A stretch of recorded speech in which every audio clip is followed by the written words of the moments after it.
சந்தியா ஜானகி சீரியலில் இப்போ ஒரு அட்டகாசமான எபிசோட் வந்திருக்கு. ஸ்கிப் பண்ணாமல் ஃபுல்லோடையும் கேளுங்க. அதுக்கு நான் இந்த வீடியோ பிடிச்சிருந்துச்சுன்னா லைக் பண்ண பாருங்கள். ரொம்ப பிடிச்சிருந்துச்சுன்னா நம்ம சேனலுக்கு வந்து சப்ஸ்கிரைப் பண்ணி கண்டினியூஸாக ஆதரவு வந்துட்டாங்க.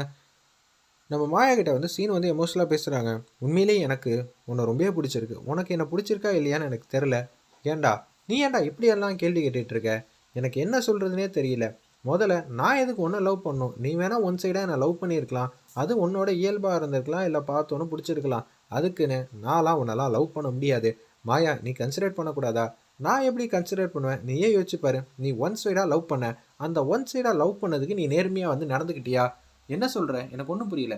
உன் காதலை கண்டுபிடிச்சி நான் சேர்த்து வைக்கணும்னு தான் ஆசைப்பட்டேன் தவிர நீ என்ன லவ் பண்ணுவ, நான் உன் காதலுக்கு பச்சை குடி காட்டுவேன்னு நினச்சியா? என்ன நினச்சிட்டு இருக்க? நான் வளர்ந்த விதம் எந்த ஊருன்னு உனக்கே தெரியும். அங்கெல்லாம் இங்கே பார்த்தோன்னே வந்து அட்ராக்ட் ஆகிற விஷயம்லாம் கிடையாது. ரெண்டு பேருக்குள்ள ஒரு நல்ல வந்து கருத்து வேறுபாடுலாம் எல்லாம் ஒரே மாதிரி இருக்கிற மாதிரி ஒரு ஃபீல் வந்து தோணும். அதுக்கப்புறம் தான் நாங்கள் லவ் பண்ணுற விஷயத்தையே சொல்லுவோம். ஆனால் நீ இங்கே இயல்பாகவே வந்து பார்த்தோன்னே பிடிச்சிருக்குன்னு நீ சொல்கிறதெல்லாம் என்னால் நம்பவும் இல்லை. நான் என்ன நேர்மையாக இல்லை, எனக்கு ஒன்றும் புரியல. சரி, நீ ஒன் சைடாக என்னை லவ் பண்ணது உண்மையா இல்லையா? சத்தியமான உண்மை. அப்புறம் ஏன்டா சாருமதியை கல்யாணம் பண்ணுறதுக்கு ஒத்துக்கிட்ட?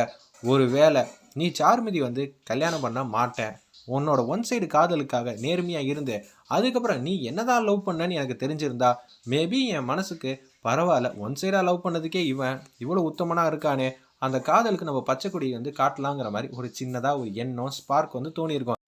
நீ என்ன பண்ண? உன் ஒன் சைடு காதலுக்கு நேர்மையாக இல்லை, வீட்டில் பார்த்து கல்யாணம் பண்ணுற பொண்ணுக்கும் நேர்மையாக இல்லை. அங்கே நிச்சயதார்த்தம் பண்ணி முடிச்சுட்டு இங்கே வந்து ஏன் பின்னாடி லவ் பண்ணுறேங்கிறேன். ஏன்டா திருப்பி என்ன வச்சு உங்கள் வீட்டில் வந்து சண்டை சச்சரவு பெருசாக பண்ணணும்னு ஆசைப்படுறியா? நீ முதல்ல ஒன் சைடு காதெல்லாம் மறந்துடு. உனக்கு வீட்டில் பார்க்குற பொண்ணு தான் லாய்க்கு, அதுதான் உன் குடும்பத்துக்கு ஏற்றது. நீ வேணால் லவ் பண்ணலாம், லவ் பண்ணாமே இருக்கலாம். ஆனால் உன் மேலே எனக்கு எந்த விதத்துலையும் காதல் வந்து தோணவே தோணாது. தயவு செஞ்சு உன் எண்ணத்தை வந்து மாற்றிக்க. நீ என்னதான் லவ் பண்ணுறேன்னு தெரிஞ்சிருந்தா நான் உன் காதலை வந்து வெளியில் வந்து கொண்டு வரணும்னு ஆசை கூட பட்டிருக்க மாட்டேன். நீ யாரோ ஒரு பொண்ணை வந்து லவ் பண்ணியிருக்கப்பல இருக்கு, அந்த பொண்ணு உன்னை லவ் பண்ணுது அப்படின்னு நினச்சி தான் நான் வந்து போராடினேன். ஆனால் கட்ட கடைசியில் இது இவ்வளோ பெரிய காமெடியாக இருக்கும் தெரியவே இல்லைங்கிற மாதிரி மாயா வந்து செம்மையாக வந்து சீனு வந்து அசிங்கப்படுத்துகிறாங்க. வேறு லெவலில் காமெடியாக இருந்துச்சுன்னே சொல்லலாம் அந்த சீன்லாம். ஒரு பக்கம் இதை நீ புரிஞ்சிக்கவே மாட்டியா? இதை பற்றி பேசுறதுக்கு ஒன்றுமே இல்லை, அமைதியாக இருந்துட்டா எந்த பிரச்சனையும் இல்லாமல் இருக்குங்கிற மாதிரி அந்த இடத்துல வந்து பேசுகிறாங்க நம்ம மாயா. தானே வந்துடுறாங்க. இனிமேட்டு இந்த விஷயத்தை பற்றி பேசாதானோன்னே, ஓ சீனு மாமா நீங்கள் இங்கே தான் இருக்கீங்களா? நான் என் ஃப்ரெண்டு வண்டியில் வந்துடுறேன் மாமா, நீங்கள் மாயாவை கூட்டிகிட்டு வந்துருங்கன்னு சொல்லும்போது அவங்க ரொம்ப சந்தோஷமாக வந்து சிரிக்க ஆரம்பிச்சிட்டாங்க. அவங்க ஃப்ரெண்டு வந்துடுது. அப்போன்னு பார்த்து, தரம் நீ உங்கள் மாமா வண்டியில் வந்துடு, நான் வந்து உன் ஃப்ரெண்டு வண்டியில் வந்துடுறேன்னு சொல்லிட்டு வண்டியில் ஏறி போகிறாங்க. சீனு வந்து பைக்கை ஸ்டார்ட் பண்ணி அப்படியே பைக்கில் வந்து பின்னாடி தனலட்சுமி வந்து உட்காடுறாங்க. அப்படியே வந்து மாயாவை பார்த்துக்கிட்டே வந்து ஓட்டுறாங்க. நீ என்னதான் என்னை பார்த்தாலும் உன் மனசில் இருக்கிற காதலுக்கு நீ உண்மையா இல்லை, அப்புறம் எப்படி சூழ்நிலை? நான் எப்படா ஒன்றை லவ் பண்ண முடியும்? இதுக்கெல்லாம் சான்ஸே இல்லைங்கிற மாதிரி தான் யோசிக்கிறாங்க. ரகுராமன் வந்து காட்டுறாங்க. அப்போன்னு பார்த்து சிவராமன் வந்து வெளியில் போகிறப்ப, தயவு செஞ்சு வெளியில் போகாத, ஒரு முக்கியமான வேலை இருக்குது. என்னென்ன வேலை இருக்குது எனக்கு ஒன்றும் புரியலையே அப்படின்னு சொல்லி பத்மா, பார்வதி, ரமணி பாட்டி எல்லோரும் கேட்கும்போது, சாருமதி வீட்டிலேருந்து எல்லாரையும் வர சொல்லியிருக்கேன், கல்யாணத்துக்கு நாள் குடிக்கணும்ல, நிச்சயதார்த்தம் மட்டும் பண்ணால் போதுமா அப்படின்னு சொல்லி கேட்குறாங்க. ஓ அப்படியா, ரொம்ப சந்தோஷமான விஷயம்னு சொல்லி எல்லாரும் வந்து சிரிக்க ஆரம்பிச்சிட்டாங்க. ஆனால் ஐயரை வேணா நான் கூட்டிகிட்டு வந்துட்டாங்கிற மாதிரி பேச்ச ஆரம்பிக்கிறாங்க. அந்த இடத்துல நம்ம சிவராமன், அதெல்லாம் ஒன்றும் வேணாம்ப்பா, நான் வர சொல்லியிருக்கேன், ஆல்மோஸ்ட் வந்துடுவாங்க, பொண்ணு வீட்டுக்காரங்களும் இன்னும் கொஞ்சம் நேரத்தில் வந்துடுவாங்க சம்மந்தி அப்படின்னு சொல்லும்போது, யாருக்கு நாங்கள் எந்த சர்மத்தையும் வந்து கொடுக்க மாட்டோம், டான்னு வந்துட்டோங்கிற மாதிரி அந்த இடத்துல சாருமதி அப்பா அம்மா வந்து வராங்க.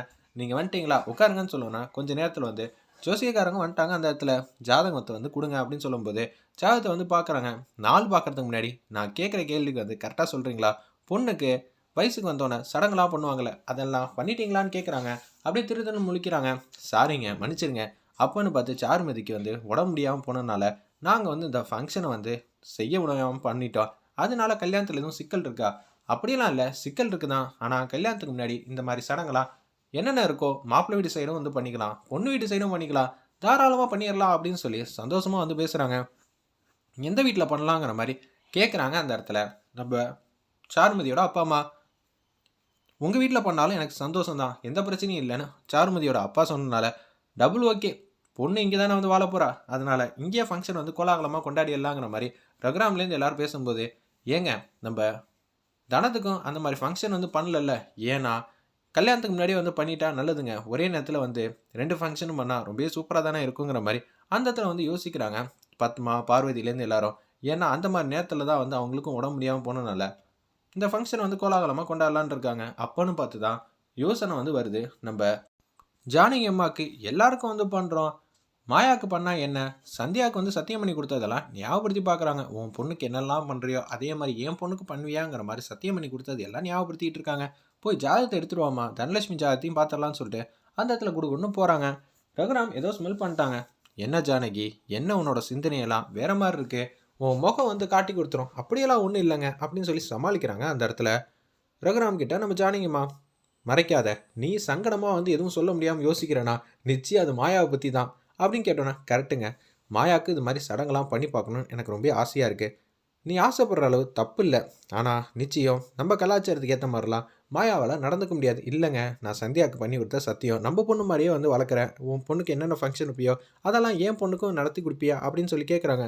மாயாவும் நம்ம பொண்ணு தானேங்க, சரிம்மா, உன் ஆசைக்கு நான் தடை சொல்ல மாட்டேன், தாராளமாக ஃபங்க்ஷன் வந்து நடத்திக்க, ஆனால் அதில் ஒரே ஒரு கண்டிஷன் தான், மாயாவுக்கு சம்மதம்னு சொன்னால் கோலாகலமாக 3 பொண்ணுகளுக்கு சேர்த்து நம்ம கொண்டாடிடலாம். ஆனால் மாயாவுக்கு சம்மதம் இல்லைன்னு சொல்லிட்டானா இந்த விஷயத்தில் நீ என்ன எதுவும் சொல்லக்கூடாது, சரிங்க நான் பார்த்துக்கிறேன் அப்படின்னு சொன்னோட ஆளுக்கு வந்து வந்துடுறாங்க. நீங்கள் இவ்வளோ தூரம் வந்து எனக்கு ஒத்துழைப்பு கொடுப்பீங்கன்னு நினச்சி கூட பார்க்கலங்கிற மாதிரி சந்தோஷத்தின் உச்சத்தில் இருக்காங்க. அந்த இடத்துல நம்ம ரகுராம்லேருந்து ஜானகி அம்மாலேருந்து எல்லாரும், ஜானகி ஏதோ ஐயர்கிட்ட வந்து கேட்கணும்னு சொன்னியம்மா, அந்த இடத்துல பேச்ச ஆரம்பிமா அப்படின்னு சொல்லும்போது, இன்னொரு பொண்ணுக்கும் வந்து இது மாதிரி பண்ணணும்னு ஆசைப்பட்றேன். யார் நீ இன்னொரு பொண்ணு, நம்ம மாயாக்கு தான், ஒன்று ரமணி பாட்டி வந்து கடுப்பாயிட்டாங்க, எதுக்கு தேவலாம் அவளெல்லாம் வந்து வில்லங்கத்தை வந்து விலை கொடுத்து வாங்கணும், ஏற்கனவே வந்து நிச்சயதார்த்தம் நல்லபடியாக நடந்திருக்குதா, மாயா இல்லைன்னா தான் இந்த ஃபங்க்ஷனில் வந்து அவ்வளோ உட்காந்துக்கணுமான்னு சொல்லும்போது சாருமதி ஃபேஸ் வந்து சின்னதாயிடுது, அவளும் நம்ம வீட்டு பொண்ணு தானே அப்படின்னு சொல்லும்போது அதெல்லாம் ஒன்றும் வேணாங்கிறாங்க. ரகுராம் வந்து கடுப்பாயிட்டாங்க, இந்த ஃபங்க்ஷனை நல்லபடியாக மாயாக்கு விருப்பம்னா பண்ணிடலாம், அவள் நம்ம வீட்டு பொண்ணா இல்லைன்னு அவன் வேணா நினைக்கலாம், ஆனால் நான் என் பொண்ணாக தான் நினைக்கிறேன், என் பொண்ணுக்கு ஒரு ஃபங்க்ஷன் இது மாதிரி நடக்கலைன்னா நான் நடத்தி பார்க்கணும்னு ஆசைப்பட்றேன், ஆனால் ஒரே ஒரு கண்டிஷன், மாயாக்கு சம்மதம்னா கண்டிப்பாக கேட்டுக்கலாம், நீங்கள் என்ன சொல்கிறீங்கன்னு சொல்லும்போது பத்மா வந்து கடுப்பாயிட்டாங்க.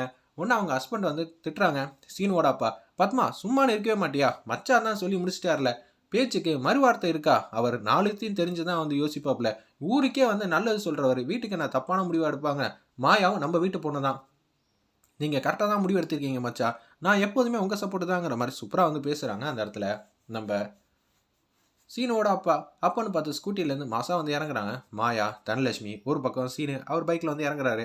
வேற லெவலில் இருந்துச்சுன்னே சொல்லலாம். மாயா வந்துட்டா, நீங்களே வந்து கேளுங்க, அவள் எப்படி இருந்தாலும் வேணான்னு தான் சொல்லுவாள், எனக்கு தெல்ல தெளிவாக தெரியும்னு சொல்லி பார்வதி, பத்மா எல்லாரும் வந்து மாயாக்கு அகைன்ஸ்டாக வந்து பேச்சை வந்து ஆரம்பிக்கிறாங்க. ஒரு பக்கம் அதான் வந்துட்டாலம்மா நீயே கேளுமா அப்படின்னு சொல்லி ரகுராம் வந்து ஜானகிட்ட வந்து கேட்குறாங்க. ஐயர் வந்து கொஞ்சம் நேரத்துக்கு முன்னாடி தான், நீங்கள் என்ன ஏதுன்னு சொல்லுங்கள், 3 பேருக்கும் தாராளமாக ஃபங்க்ஷன் வந்து ஒரே வீட்டில் வந்து வச்சுக்கலாங்கிற மாதிரி தான் ஐயர் சொல்லிட்டு போக ஆரம்பிச்சிட்டாங்க. அந்த இடத்துல ஒரு பக்கம் 3 பேரும் வந்து நின்னோன்னே, மாயா உங்ககிட்ட ஒரு விஷயம் வந்து கேட்கணும், உன் சம்மதம் வந்து இருந்துச்சுன்னா ரொம்ப நான் சந்தோஷப்படுவேன்னு சொல்லி சொல்கிறாங்க. அந்த இடத்துல நம்ம ரகுராமும் ஒரு பக்கம் ஜானகி அம்மாவும், என்ன பெரியம்மா என்கிட்ட எதுவும் கேட்கணுமா, உங்களுக்கு என்ன விருப்பமோ அதை அப்படியே செய்யுங்க, பார்த்தீங்களா அப்படின்னு சொல்லி கேட்கும்போது, மொட்டையா எப்படி இருக்கலாம் கேட்டால் எப்படி, ஃபர்ஸ்ட்லேருந்து எல்லாம் புரிய வைங்கன்னு சொன்னோன்னா மாயா வந்து பார்க்குற மாதிரி காட்டி எபிசோட் அருமையாக அமைச்சிருந்தாங்க.